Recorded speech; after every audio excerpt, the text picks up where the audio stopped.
அனைவருக்குமே வணக்கம். சற்று முன் கிடைத்திருக்கக்கூடிய ஒரு மிக மிக முக்கியமான செய்தி ஒன்று வெளியாகியுள்ளது.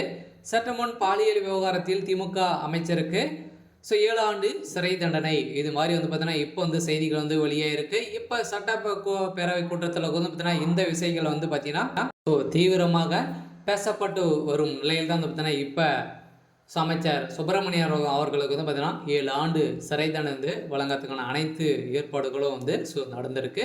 இந்த பாலியல் விவகாரத்தில் குற்றவாளி கொடுத்த முக்கிய ஆதாரத்தில் சிக்கிய ஆதாரத்தில் பார்த்தீங்கன்னா இப்போ அதிரடியாக சுப்பிரமணியன் அவர்கள் மாட்டி சிக்கிட்டு கொண்டு இருக்கக்கூடிய சூழ்நிலையில் ஒரு மிகப்பெரிய சம்பவம் நடக்க போகுது. இதை பற்றி இந்த வீடியோவில் பார்க்கலாம். அதுக்கு முன்னாடி நம்ம சேனலுக்கு இப்போ தான் நீங்கள் முதல் முறையாக வந்திருக்கீங்க அப்படின்னா மறக்காமல் நம்மளுடைய சேனலை சப்ஸ்கிரைப் பண்ணிக்கோங்க. வாங்க வீடியோக்குள்ளே போகலாம். ஏற்கனவே பார்த்தீங்கன்னா அமைச்சர் சுப்பிரமணியன் அவர்கள் பார்த்தீங்கன்னா அதிமுக கவுன்சிலர்கள் பார்த்தீங்கன்னா தாக்கிய விவகாரத்தில் இப்போ 22 ஆண்டுகளுக்கு பிறகு பார்த்தீங்கன்னா அவருடைய வழக்கில் தீர்ப்பு வழங்கியிருக்கக்கூடிய நிலையில் இந்த பாலியல் விவகாரத்திலும் ஒட்டுமொத்தமாக தீர்ப்பு வழங்கக்கூடிய நிலையில் பார்த்தீங்கன்னா இப்போ அதிரடியாக சுப்பிரமணியன் அவர்களுக்கு அவருடைய கதையை முடிக்கக்கூடிய சம்பவம் தான் நடந்திருக்கு.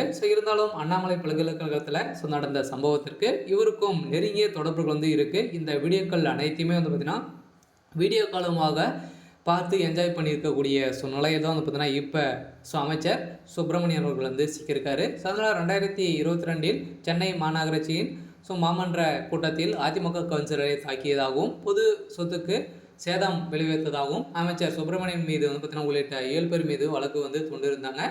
இந்த வழக்கின் அடிப்படையில் 7 பேர் விடுதலை செய்யப்பட்டதாக தீர்ப்பளித்திருந்த நிலையில் இந்த தீர்ப்பின் அடிப்படையில் சுப்பிரமணியன் மீது வழக்கு பதிவு செய்திருந்த நிலையில் தான் இந்த வழக்கும் இன்று அண்ணாமலை பல்கலைக்கழகத்தில் நடந்த வழக்கும் ஒட்டத்துக்கும் பார்த்தீங்கன்னா இரண்டு வழக்கு பதிவு செய்யப்பட்டிருக்கக்கூடிய நிலையில் தான் இதன் காரணமாக சென்னை மாநகராட்சியின் துணை மேயராக இருந்த தியாகராஜன் அவர்களுக்கும் ஏற்கனவே சிக்கியிருந்தார்.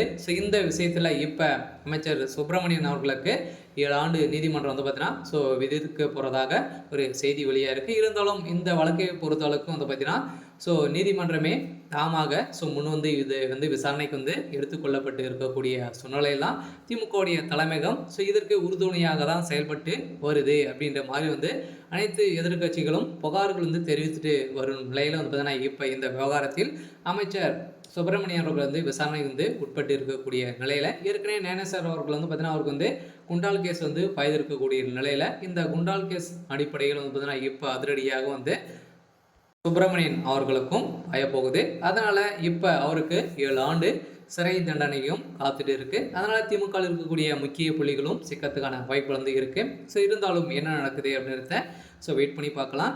இது மாதிரி செய்திகளை தெரிஞ்சுக்கணும் அப்படின்னா மறக்காமல் நம்மளுடைய சேனலை சப்ஸ்கிரைப் பண்ணிக்கோங்க. தேங்க்யூ.